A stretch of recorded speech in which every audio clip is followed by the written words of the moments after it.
এখানে সব প্রচুর ফলের দোকান রয়েছে, সবই রাস্তার ওপর। আর এদিকটা সবজি বাজার। এই যে রাস্তার ওপরে এই দোকানগুলো রয়েছে। আচ্ছা, আপনারা কলকাতার নিউ মার্কেট চত্বরে এসেছেন কখনো?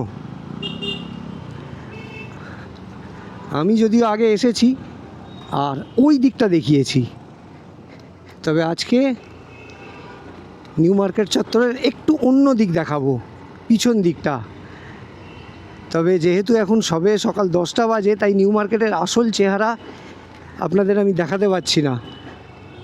এই জায়গাগুলো ওই রাস্তার পাশে থাকা এই ধরনের স্টলে ভরা থাকে। এই যে সবই রাস্তার ওপর বিক্রি হচ্ছে। আরও একবার আমি সেই একই কথা বলবো যে আমার বিশেষ কিছু বলার দরকার নেই। কি দেখাতে চাইছি, কি বোঝাতে চাইছি, আশা করি আপনারা খুব ভালো করেই বুঝতে পারছেন। এই যে রাস্তার ওপরে এই দোকানগুলো রয়েছে। আমি কারুর এগেনস্টে না। গরিব মানুষ খেটে খাচ্ছে, করে খাচ্ছে, পরিশ্রম করছে, দোকান দিয়ে ব্যবসা করছে, খুবই ভালো কথা। কিন্তু আপনাদের মতো আমার সেই একই বক্তব্য যে ব্যবসা হোক, লোকজন খেটে খাক, সব ঠিক আছে, কিন্তু আমাদের মতো যারা আমরা চাকরি করি বা এইসব রাস্তা দিয়ে যাতায়াত করি, তাদের যেন অসুবিধে না হয়।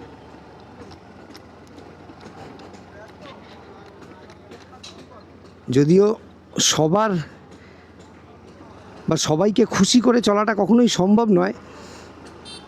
একজনকে খুশি করলে একদল খুশি হবে, একদল রাগ করবে, এটাই স্বাভাবিক ব্যাপার। এখানে সব প্রচুর ফলের দোকান রয়েছে, সবই রাস্তার ওপর। আর এদিকটা সবজি বাজার।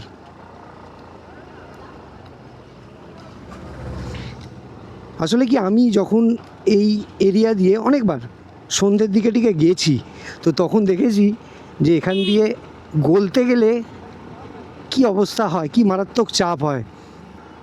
হাঁটতেও যতটা কষ্ট হয়, গাড়ি নিয়েও ততটা কষ্ট হয়। এই যে এখানে মাঝপথে পার্কিং রয়েছে।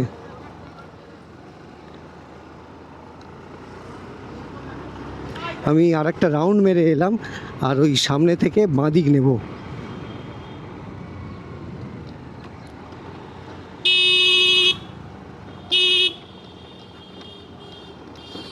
এই যে ডান দিকে ফুটপাতের ওপর সব দোকান দেওয়া, এগুলো বন্ধ করা রয়েছে, এগুলো খুলবে।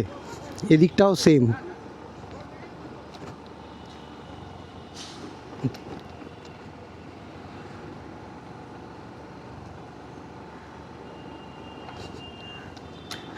দেখুন রাস্তাটা কতটা চওড়া আর এখন কতটা রাস্তা বেঁচে আছে বা কতটা রাস্তা দখল হয়ে আছে।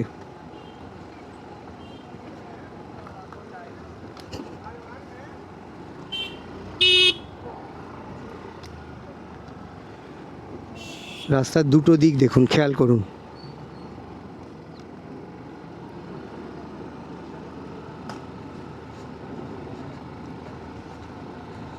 আমার ভিডিও দেখে অনেকেই হয়তো এতক্ষণে ভাবতে শুরু করেছেন যে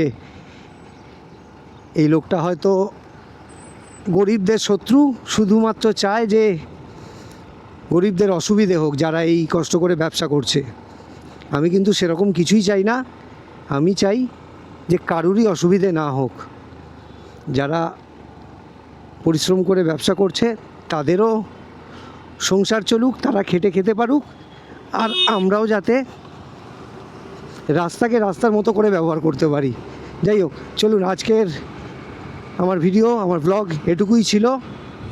আর ভিডিও শেষ করার আগে আরও একবার সেই কথাটা বলে রাখি যে আমার ভিডিও, আমার চেষ্টা যদি আপনাদের ভালো লাগে তাহলে আমার চ্যানেলটাকে সাবস্ক্রাইব আর আমার ভিডিওটাকে লাইক আর শেয়ার করে দেবেন। আবার এরকমই কোনো ভিডিওতে কলকাতার অন্য কোনো অংশে দেখা হবে, কথা হবে। ভালো থাকবেন, টাটা।